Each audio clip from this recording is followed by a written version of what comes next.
The chemistry for class 10th board examination. फटाफट हम लोग रिवीजन के लिए रेडी हो जाएं और हम लोग देखेंगे इस चैप्टर में मेजर क्या क्या टॉपिक हैं जो हमें करना चाहिए। तो आज हम स्टार्ट कर रहे हैं chemical reaction and equation, first chapter of chemistry. Chemical reaction, chemical reaction, chemical reaction and equation. ध्यान दीजिएगा बच्चे, केमिकल रिएक्शन एंड इक्वेशन।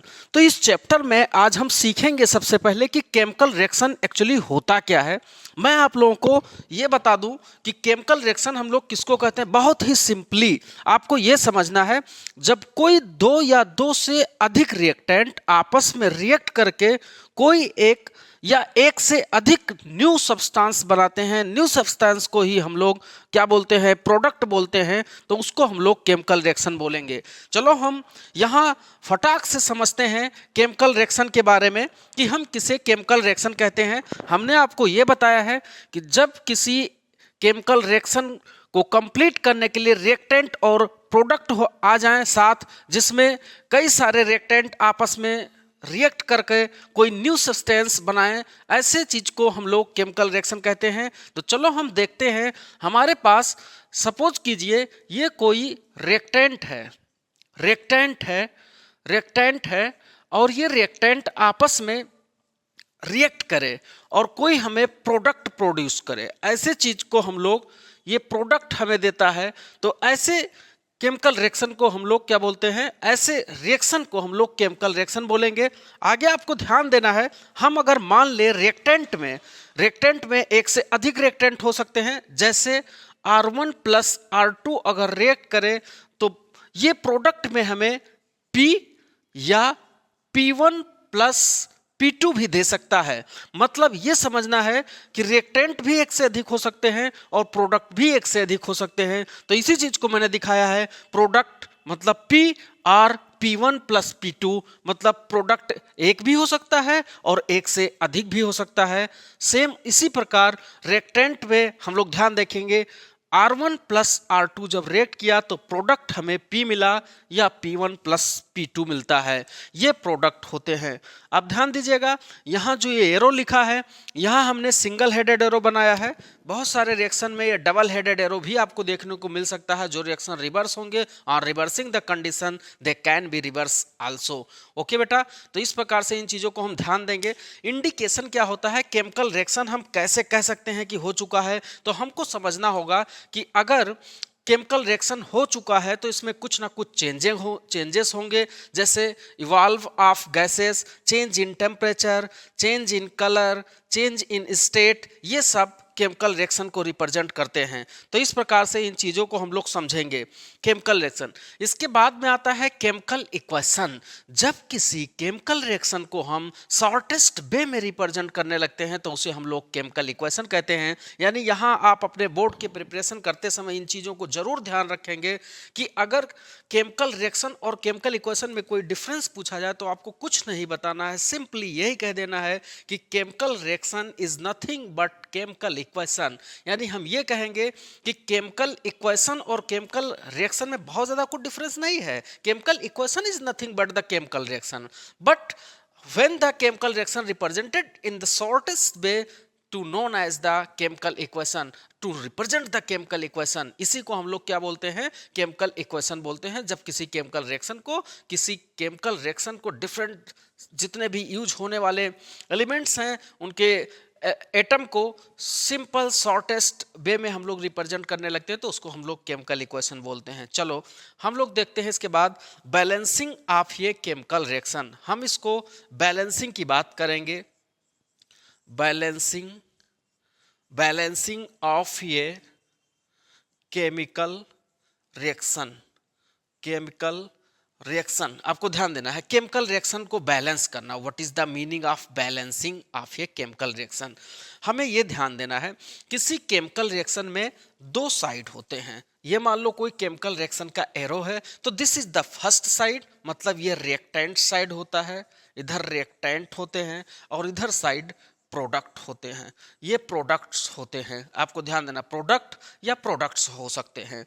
तो जितने भी एलिमेंट्स के एटम रिएक्टेंट के साइड जितने होते हैं उतने ही एलिमेंट्स राइट साइड भी होना चाहिए। यानी हम कह सकते हैं ये बैलेंस केमिकल रिएक्शन, ये बैलेंस केमिकल रिएक्शन, ये balance chemical reaction represent to equal mass of all atoms on both side. ये बोथ साइड का मतलब क्या है? That is on reactant side and product side. आपको ध्यान देना है, एक बार दोबारा हमने लिखा है ये बैलेंस केमिकल रिएक्शन रिप्रेजेंट ये balance chemical reaction represent to equal mass of all atoms on both side, that is on reactant side and product side. ध्यान देना है कि कोई बैलेंस केमिकल रिएक्शन होगा तो जितना भी मास सभी एटम का रिएक्टेंट साइड होगा उतना ही प्रोडक्ट साइड होना चाहिए। अगर ऐसा इक्वल होता है तो ऐसे रिएक्शन को हम लोग बैलेंस केमिकल रिएक्शन कहते हैं। तो आई होप आपको समझ में आया होगा। हम लोग एग्जाम्पल के थ्रू एक एग्जाम्पल समझते हैं किसी रिएक्शन को हम लोग बैलेंस कैसे करते हैं। तो चलो हम देखते हैं किसी रिएक्शन को हम बैलेंस कैसे करते हैं सिंपल वे में। मान लो हमारे पास एक रिएक्शन है जिसमें है A2 प्लस B रिएक्ट कर रहा है और प्रोडक्ट में AB मिल रहा है। अब आपको ध्यान देना है, हमें A का एटम रिएक्टेंट साइड, A का एटम प्रोडक्ट साइड के इक्वल होना चाहिए। बट हम यहाँ देख सकते हैं यहाँ ये की संख्या 2 है लेकिन यहाँ 1 है। तो इसको बैलेंस करने के लिए हम लोग क्या करेंगे, यहाँ पे 2 रखेंगे। मतलब हम यहाँ पे 2 लिखेंगे तो यहाँ 2A हो जाएगा, लेकिन इसी के साथ साथ 2B भी हो जाएगा। तो इस साइड भी हम 2 लगाएंगे। इस प्रकार से ये हमारा रिएक्शन बैलेंस हो जाएगा। अगर हम लोग कोई एक केमिकल रिएक्शन लेते हैं जैसे N2 plus H2 gives out NH3। चलो देखें। Here the number of nitrogen is 1 but at this side the nitrogen is 2। इधर नाइट्रोजन 2 है और इधर 1 है, तो इधर भी 2 होना चाहिए। इसको 2 करने के लिए हम यहाँ 2 रिप्रेजेंट करेंगे। लेकिन अब ध्यान दीजिएगा, जब हम यहाँ 2 लिखेंगे तो 2 3 जा 6 हाइड्रोजन इस साइड यानी प्रोडक्ट के साइड हाइड्रोजन की संख्या 6 हो जाती है, जबकि रिएक्टेंट के साइड हाइड्रोजन 2 है, इसलिए हम लोग यहाँ 3 लिखेंगे। इस प्रकार से हमारा ये रिएक्शन बैलेंस हो जाता है। चलो हम आपको एक क्वेश्चन देते हैं जिसका बैलेंस करके आंसर हमें कमेंट सेक्शन में आप सभी बच्चे जरूर बताएंगे। क्वेश्चन ये है, चलो बैलेंस करो। CH3 CH2 CH2 CH3। मैंने लिखा है CH3 CH2 CH2 CH3, मतलब हम इसको कह सकते हैं ये है हमारा ब्यूटेन। जब इसका रिएक्शन ऑक्सीजन से होता है तो प्रोडक्ट में हमें मिलता है कार्बन डाइऑक्साइड प्लस वाटर। आप बैलेंस करके केमिकल रिएक्शन को आप कमेंट सेक्शन में हमें ज़रूर बताएंगे कि इसका बैलेंसिंग फॉर्म क्या होगा। चलो एक बार मैं दोबारा आपको क्वेश्चन समझा देता हूँ। ब्यूटेन ऑक्सीजन से रिएक्ट करके कार्बन डाइऑक्साइड और वाटर बनाता है। ये एक प्रकार का रिएक्शन है जो कंबशन रिएक्शन अभी आगे जाके हम लोग पढ़ेंगे, उस रिएक्शन में आएगा। तो इसका आंसर आप कमेंट सेक्शन में ज़रूर लिखेंगे। नेक्स्ट हम लोग स्टार्ट करते हैं टाइप्स ऑफ केमिकल रिएक्शन। तो अभी तक हम लोग इस चैप्टर में पढ़े what is the meaning of balance chemical reaction और इक्वेशन। ये सारी चीजें हम लोग इस चैप्टर में पढ़े हैं। अब हम लोग स्टार्ट करेंगे टाइप ऑफ केमिकल रिएक्शन। इस चैप्टर में मेजर कुछ टाइप्स ऑफ केमिकल रिएक्शन होते हैं जिनको हम लोग देखेंगे कितने प्रकार के होते हैं। तो पहला केमिकल रिएक्शन है इसमें कॉम्बिनेशन रिएक्शन। चलो हम समझते हैं एक्चुअली कॉम्बिनेशन रिएक्शन क्या होता है। तो ये एक प्रकार का रिएक्शन है जिसमें कोई two two reactant two reactant आपस में कंबाइन होके एक सिंगल प्रोडक्ट देते हैं, ऐसे रिएक्शन को हम लोग कॉम्बिनेशन रिएक्शन कहते हैं। जैसे यहाँ रिएक्टेंट ये रिएक्टेंट बी से कंबाइन होके ए बी दिया, ऐसे रिएक्शन को हम लोग कॉम्बिनेशन रिएक्शन देखते हैं, इसको हम लोग। नेक्स्ट एग्जांपल अगर हम लोग लें, जैसे H2 प्लस O2 जब कंबाइन करता है तो H2O बनाता है, this is also represent to combination reaction. Next one, carbon plus oxygen gives out carbon dioxide. All these above reaction represent to the combination reaction. In this reaction, two or more reactant combine to give the single product. This is the product AB and this is water, this is the carbon dioxide. They represent to the combination reaction. Next one is the next chemical reaction. हमको ध्यान देना है, इस प्रकार के reaction आपके exam में आते हैं, आपको ध्यान देना होगा। नेक्स्ट है डीकम्पोजिशन रिएक्शन। डीकम्पोजिशन रिएक्शन, ध्यान दीजिएगा बच्चे, decomposition reaction, this is very important for you and board examination also.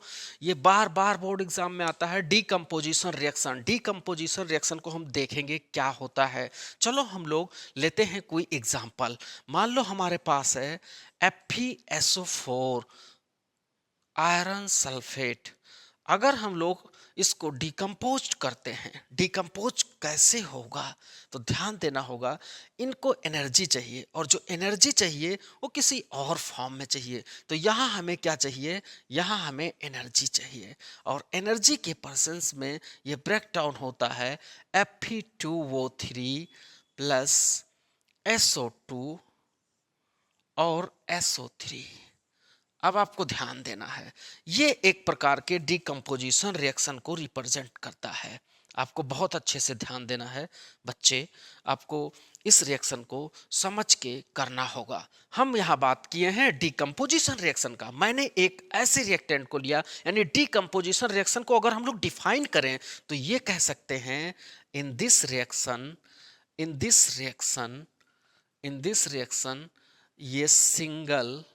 ये single reactant give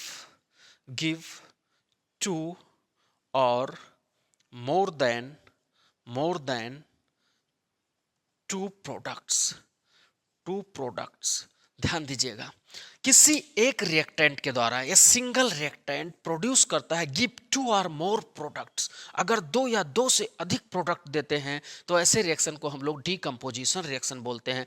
on the basis of supply of energy it is 3 type. Decomposition reaction further 3 types का होता है। चलो हम समझते हैं डीकम्पोजिशन रिएक्शन के type. Decomposition reaction के हम टाइप देखते हैं on the basis of energy. तो यहाँ हमने आपको बताया डीकम्पोजिशन रिएक्शन, जिसमें आपने ये देखा कि कोई एक सिंगल रिएक्टेंट ब्रेक होके दो या दो से अधिक प्रोडक्ट देता है, तो ऐसे रिएक्शन को हम डीकम्पोजिशन रिएक्शन बोलते हैं। इनके टाइप कितने होते हैं, चलो यहाँ देखते हैं हम लोग डीकम्पोजिशन रिएक्शन के टाइप, जिसमें हम लोग ये नंबर पढ़ेंगे थर्मल डिकम्पोजिशन। ध्यान दीजिएगा, ये number thermal decomposition, B number electrolysis और सी नंबर, मतलब 3 टाइप्स होते हैं ये, बी एंड सी। नेक्स्ट होता है फोटोलिसिस, इलेक्ट्रोलिसिस एंड फोटोलिसिस। यहाँ मैंने फर्स्ट लिखा है थर्मल डिकम्पोजिशन। इसको हम लोग कब कहेंगे, when energy is given in form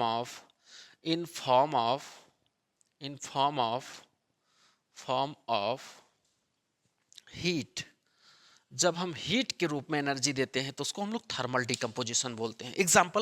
for example जैसे हम लोग देखेंगे CaCO3 को अगर हम लोग हीट करते हैं देन ये ब्रेक कर जाता है calcium oxide plus carbon dioxide में, calcium oxide and carbon dioxide में।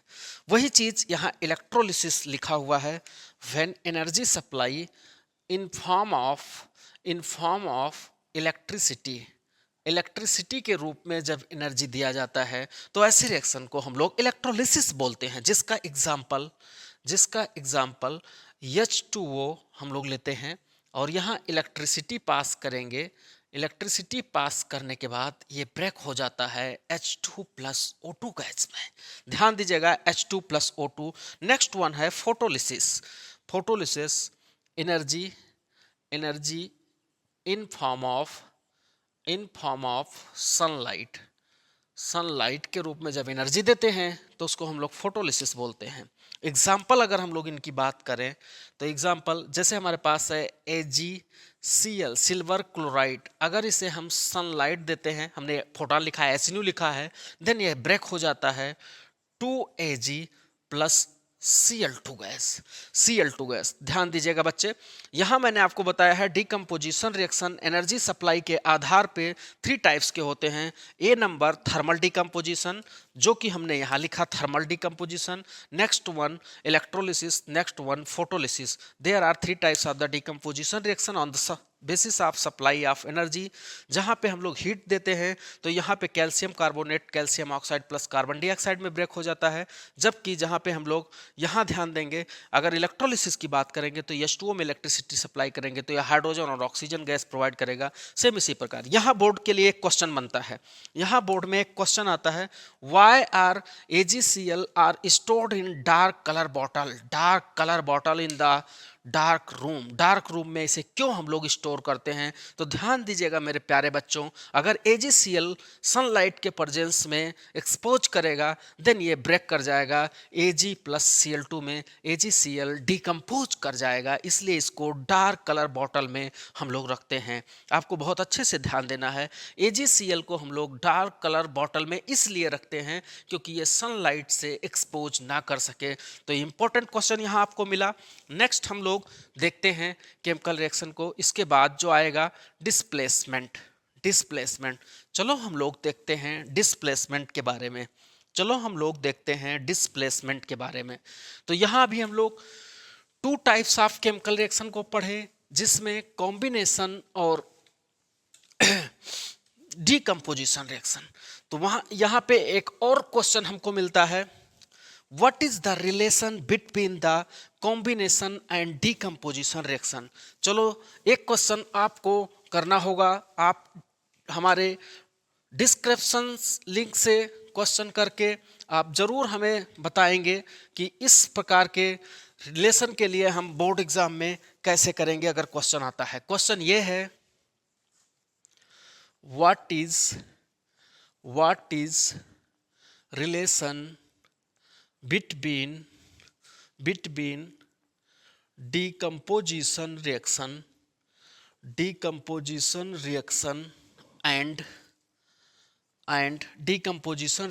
and combination reaction। आप ध्यान देंगे बच्चे, आपको एक क्वेश्चन मिला, ये क्वेश्चन है, इसका आंसर आप हमें जरूर बताएंगे कमेंट सेक्शन में। Next type of chemical reaction को हम लोग स्टार्ट करेंगे, जो है वो केमिकल रिएक्शन ये है, केमिकल रिएक्शन डिस्प्लेसमेंट, यानी third type of chemical reaction यहां हम लोग स्टार्ट करेंगे, डिस्प्लेसमेंट रिएक्शन। वेरी इंपॉर्टेंट बच्चे, यहां ध्यान देना है, it is very important for board. Last year board examination में पूछा था एग्जामिनर ने इसके बारे में। Very important displacement reaction. तो डिस्प्लेसमेंट रिएक्शन समझने से पहले हम थोड़ा रिएक्टिविटी सीरीज ऑफ मेटल समझेंगे, जो कि हम जाके 3rd चैप्टर में पढ़ेंगे। रिएक्टिविटी सीरीज ऑफ मेटल क्या होता है, जिसमें मेटल को रिएक्टिविटी के अनुसार अरेंज किया जाता है। Reactivity series also known as activity series. In this, metal are arranged from top to bottom. On the top, more reactive metal, and then less, and in the bottom, least reactive metal are present in the activity series. Activity series में सबसे top पे बहुत ज़्यादा reactive metal होते हैं, जैसे potassium, sodium, ये लोग होते हैं। आपको ध्यान देना है। अगर हम लोग बॉटम की बात करें तो यहाँ लीस्ट रिएक्टिव मेटल होते हैं, जैसे आपको ध्यान देना होगा, यहाँ पे Au, ये आ जाएगा गोल्ड, प्लैटिनम, ये सब आते हैं। तो आपको ध्यान देना होगा एक्टिविटी सीरीज। यहाँ होता क्या है, जो टॉप के मेटल होते हैं ये मोर रिएक्टिव होते हैं, जबकि जो बॉटम के मेटल होते हैं ये लीस्ट रिएक्टिव होते हैं। अगर किसी रिएक्शन में अगर already least reactive metal present है और उसको रिएक्ट करने के लिए ये टॉप वाले मेटल आएंगे, तो वो उसको डिस्प्लेस कर देंगे उसके साल्ट सॉल्यूशन से, उसके कंपाउंड। तो हमको यहाँ ध्यान देना है डिस्प्लेसमेंट रिएक्शन क्या है, हम लोग समझें। When more reactive metal displace more reactive metal displace to a less reactive metal from its salt solution, then it is known as displacement reaction, DR reaction, displacement reaction. For example आप ध्यान देंगे example के लिए, जैसे अगर हमारे पास लिखा हुआ है FeSO4 और आ गया यहाँ Zn, ध्यान दीजिएगा, देन प्रोडक्ट में मिलेगा हमें ZnSO4 प्लस Fe। कैसे समझेंगे, चलो यहाँ हम देखते हैं। ये Zn अधिक रिएक्टिव है और Zn कहता है Fe से कि भाई तुम हमारे साल्ट के साथ कैसे आ गए, और ये आके इसको डिस्प्लेस करता है और इसको यहाँ से हटा देता है और सल्फेट के साथ खुद जुड़ जाता है, यानी ये जो जिंक है ये आके सल्फेट के साथ ऐड होता है। बिकॉज यहाँ ध्यान देंगे, बिकॉज इट मोर रिएक्टिव, ये अधिक रिएक्टिव है, इसलिए आयरन को डिस्प्लेस करा पाता है। यहां ध्यान देना होगा, अगर हम रिएक्टिविटी सीरीज की बात करें तो Zn जो होगा वो आयरन से ऊपर होगा, यानी यहाँ कहीं पे, यहाँ पे ध्यान देंगे हम लोग, ऐसे Zn होगा और यहाँ पे आयरन होगा। तो इस प्रकार से इन चीज़ों को हमको ध्यान देना है, ये रिएक्शन डिस्प्लेस कर जाता है। नेक्स्ट वन एग्जाम्पल अगर हम लोग बात करेंगे, जैसे हमारे पास है CuCl2, चलो हम लोग लेते हैं ये पहला एग्जाम्पल, ये दूसरा एग्जाम्पल CuCl2 प्लस Pb। अब क्या होगा, अब ध्यान देंगे यहाँ पे जो कॉपर है वो Pb से लेस रिएक्टिव है, यानी यहाँ डिस्प्लेसमेंट रिएक्शन हमको देखने को मिलेगा और प्रोडक्ट में मिलेगा हमें PbCl2 plus Cu Elon.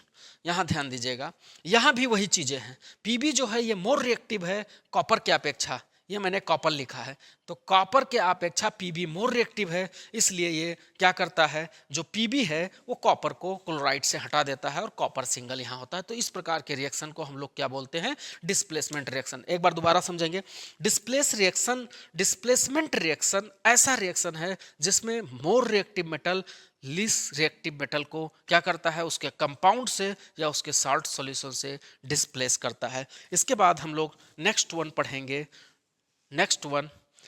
One हम लोग पढ़ेंगे डबल डिस्प्लेसमेंट रिएक्शन। चलो हम लोग देखते हैं what is the meaning of double displacement reaction. चलो हम समझते हैं डबल डिस्प्लेसमेंट रिएक्शन को। द फोर्थ है डबल डिस्प्लेस। जब एक ही रिएक्शन में दो आयनों का एक्सचेंज होता है तो ऐसे रिएक्शन को हम लोग डबल डिस्प्लेसमेंट रिएक्शन बोलते हैं। चलो आपको समझना है डबल डिस्प्लेसमेंट का मतलब क्या होता है, समझेंगे बच्चे आप समझेंगे। हमारे बोर्ड में कई बार क्वेश्चन आता है what is the difference between the displacement and double displacement reaction. Displacement और डबल डिस्प्लेसमेंट में क्या अंतर होता है, क्या डिफरेंस होता है, तो यहां हम लोग समझेंगे double displacement reaction. Double displacement reaction को हम लोग DDR बोलते हैं, डबल डिस्प्लेसमेंट रिएक्शन। एक बार दोबारा ध्यान देंगे, डबल डिस्प्लेसमेंट रिएक्शन ऐसे रिएक्शन जहां एक ही रिएक्शन में दो आयनों का एक्सचेंज होता है, ऐसे रिएक्शन को हम लोग डबल डिस्प्लेसमेंट रिएक्शन बोलते हैं। तो चलो हम लोग समझेंगे डबल डिस्प्लेसमेंट रिएक्शन का एग्जाम्पल के थ्रू, डिफिनीशन भी। मान लो हमारे पास है Na2SO4 सोडियम सल्फेट है प्लस BaCl2 प्रोडक्ट में हमें मिलता है BaSO4, ध्यान दीजिएगा, BaSO4 प्लस NaCl। यहां आपको ध्यान देना है, Na2SO4 सोडियम सल्फेट, इसको हम लोग क्या बोल सकते हैं बच्चे, सोडियम सल्फेट। और ये क्या है हमारा, बैरियम क्लोराइड। अगर बैरियम क्लोराइड और सोडियम सल्फेट का रिएक्शन होता है तो यहां होगा क्या, चलो देखेंगे हम लोग। यहां देखेंगे, यहां पे Na जो है वो क्लोरीन के पास चला जाता है और जो Ba है वो SO4 के पास आके लग जाता है। तो यहां आपको ध्यान देना होगा, इस प्रकार से दो आयनों का एक्सचेंज होता है एक ही रिएक्शन में। और हुआ क्या, ये जो Ba है वो जाके SO4 के साथ लग गया और यहां मिल गया बैरियम सल्फेट और यहां सोडियम क्लोराइड। ऐसे रिएक्शन को हम लोग क्या बोलते हैं, double displacement reaction. One more important thing, this is white colour precipitate. ध्यान दीजिएगा, ये व्हाइट कलर का इनसॉल्युबल क्रिस्टल सब्सटेंस होता है, इनसॉल्युबल होता है, इसलिए इसको हम लोग प्रिसिपिटेट बोलते हैं। ये प्रिसिपिटेट होता है। और जिस रिएक्शन में प्रिसिपिटेट बनता है, ऐसे रिएक्शन को हम लोग प्रिसिपिटेशन रिएक्शन बोलते हैं। प्रिसिपिटेशन रिएक्शन कहलाता है। ध्यान दीजिएगा, ये प्रिसिपिटेशन रिएक्शन है। अब आपको समझना है बच्चे, double displacement reaction precipitation reaction के नाम से भी जाना जाता है। कभी कभी बोर्ड एग्जाम में क्वेश्चन आता है, which of the following reaction represent to the precipitation reaction, या which of the following reaction give the precipitate, किस रिएक्शन में प्रिसिपिटेट बनेगा। तो आपको पहचानना होगा, जहां दो आयनों का एक्सचेंज होगा, जो डबल डिस्प्लेसमेंट रिएक्शन का एग्जांपल होगा, वहां प्रिसिपिटेट बनेगा। ऐसे रिएक्शन को प्रिसिपिटेशन रिएक्शन बोलते हैं। तो इस प्रकार से इसको प्रिसिपिटेशन रिएक्शन बोलते हैं। एक और चीज आपके एनसीईआरटी एग्जाम्पलर में क्वेश्चन मिलेगा, जाके देखना है, एनसीईआरटी एग्जाम्पलर में क्वेश्चन मिलेगा जो डायरेक्टली बोर्ड एग्जाम में आता है, कि अगर BaSO4 में हम क्या लगा देते हैं, अगर हम लोग HCl डाल देते हैं, यानी डाइल्यूट HCl प्रवाहित कर देते हैं, तो क्या होने वाला है, इसका कलर क्या होगा। कलर आपको ध्यान देना होगा बच्चे, इसका कलर चेंज हो जाएगा। कैसे चेंज होगा, ये फिर से बना लेगा BaCl2 प्लस हमने HCl डाला है, प्लस SO2 प्लस इसके साथ ये H और ये यहाँ से H2O, ऐसे हमको प्रोडक्ट के रूप में मिलेगा। यानी यहाँ से बैरियम जो है, ये बैरियम सल्फेट के साथ नहीं रह जाता है। इसलिए होता क्या है, हमारे पास जब सल्फेट ही नहीं होगा तो फिर इसका कलर कैसे होगा, यानी ये बैरियम क्लोराइड बन जाता है और ये वाइट कलर प्रिसिपिटेट जो होता है वो डिसअपेयर हो जाता है। तो हम यहाँ लिखेंगे कलर डिसअपेयर। जो कलर होता है हमारा वो डिसअपियर हो जाता है। कलर जो होता है वो डिसअपियर हो जाता है। एक बार दोबारा समझेंगे, कलर क्यों डिसअपियर हुआ, यहां चीज ध्यान देंगे। जो कलर है वो डिसअपियर हो जाता है। क्यों डिसअपियर होता है, क्योंकि ये कलर जो था वो बैरियम सल्फेट के कारण था। तो इस प्रकार से हम लोगों ने देखा डबल डिस्प्लेसमेंट रिएक्शन। नेक्स्ट होता है रेडॉक्स रिएक्शन क्या है, जब ऐसे रिएक्शन जिसमें ऑक्सीडेशन एंड रिडक्शन दोनों साथ होता है तो उसको हम लोग रेडॉक्स रिएक्शन बोलते हैं। यानी redox reaction is a type of chemical reaction in which oxidation and reduction both take place in a single reaction, then this type of reaction is known as the redox reaction. Redox reaction में oxidation और reduction दोनों साथ होता है, ऐसे reaction को हम redox reaction के नाम से जानते हैं। नेक्स्ट टॉपिक है इसी चैप्टर में last topic, rancidity and corrosion. ये रैंसिडिटी क्या होता है आपको समझना है बच्चे। रैंसिडिटी और कोरोजन हम लोग समझेंगे इसी चैप्टर में। What is the meaning of rancidity and corrosion. जब कोई ऑयली फूड सब्सटेंस जो होता है वो ऑक्सीजन से रिएक्शन करके ऑक्सीडाइज्ड हो जाता है और उस समय हमें बैड स्मेल और टेस्ट प्रोवाइड कराता है, जो होता है वो स्मेल टेस्ट देता है, और स्मेल जो होता है उसका वेट हो जाता है। ऐसे चीज को हम लोग रेंसिडिटी बोलते हैं। कोरोजन क्या है, इसको हम लोग को समझना है। कोरोजन को यहां हम लोग ध्यान देंगे। कोरोजन कोरोजन को समझना होगा। अब आपको ध्यान देना है रेंसिडिटी और कोरोजन को, दो टॉपिक को मैं यहाँ पे आपको एक्सप्लेन कर रहा हूँ। रेंसिडिटी और कोरोजन सबसे पहले हमको समझना है। ये दोनों रिएक्शन ऑक्सीडेशन रिएक्शन को रिप्रेजेंट करते हैं। ये बोथ टू ऑक्सीडेशन रिएक्शन को रिप्रेजेंट करते हैं, ये ऑक्सीडेशन को रिप्रेजेंट करते हैं। यानी rancidity and corrosion both are take place in the presence of oxygen, oxygen के प्रेजेंस में होते हैं, इसलिए ऑक्सीडेशन रिएक्शन के एग्जाम्पल होते हैं। यहाँ rancidity oily and food substance के लिए, कोरोजन जो है वो मेटालिक सब्सटेंस जो होते हैं वो एटमॉस्फेरिक रिएजेंट से रिएक्ट करके धीरे धीरे ग्रेजुअली, मतलब हम कहेंगे ये ईटन कर लिए जाते हैं और इनका जो लाइफ होता है वो खत्म हो जाता है। हम इन दोनों से बचेंगे कैसे, रेंसिडिटी और कोरोजन से हम कैसे बचेंगे? इनको ऑक्सीजन से बचने के लिए, हमें रेंसिडिटी से बचने के लिए हम लोग नाइट्रोजन गैस का यूज करते हैं। Nitrogen gas, air tight container, air tight container का यूज होता है। एयर टाइट कंटेनर जहाँ पे ऑक्सीजन नहीं मिल सकते हैं, तो इस प्रकार से हम रेंसिडिटी से बच सकते हैं। हम कुछ और प्रिजर्वेटिव मटेरियल को यूज करते हैं for the preserving to the substance which have the oily and fatty ingredient. बात समझना बेटा। कोरोजन से बचने के लिए हम लोग क्या करेंगे, कुछ चीज़ों को समझना। कोरोजन से हम लोग कैसे बचेंगे, यहाँ से हम लोग समझना होगा। इलेक्ट्रोप्लेटिंग कर देंगे, इलेक्ट्रोप्लेटिंग कर देंगे, इलेक्ट्रोप्लेटिंग कर देंगे। नेक्स्ट समझना, ऑयलिंग, ग्रीसिंग, इलेक्ट्रोप्लेटिंग, पेंटिंग, ये सब करके हम लोग मेटेलिक ऑब्जेक्ट को बचा सकते हैं। इसके साथ साथ हम लोग क्या करेंगे, इसको पेंटिंग करेंगे, ऑयलिंग करेंगे, ग्रीसिंग करेंगे, इलेक्ट्रोप्लेटिंग करेंगे, और फिर हम लोग गैल्वेनाइजेशन करेंगे। ये सब चीज़ें करके हम लोग इनसे बच सकते हैं। तो इस प्रकार से हमने आपको कंप्लीट रिवाइज कराया फर्स्ट चैप्टर, जिसमें हमने बहुत सारे चीज़ों के बारे में बताया, और यहाँ पे हम लोग इस प्रकार से फर्स्ट चैप्टर को फिनिश करते हैं। आपका काम है बेटा क्वेश्चन को लगाना, more and more question for the board examination, more and more question as well possible. Okay, thank you.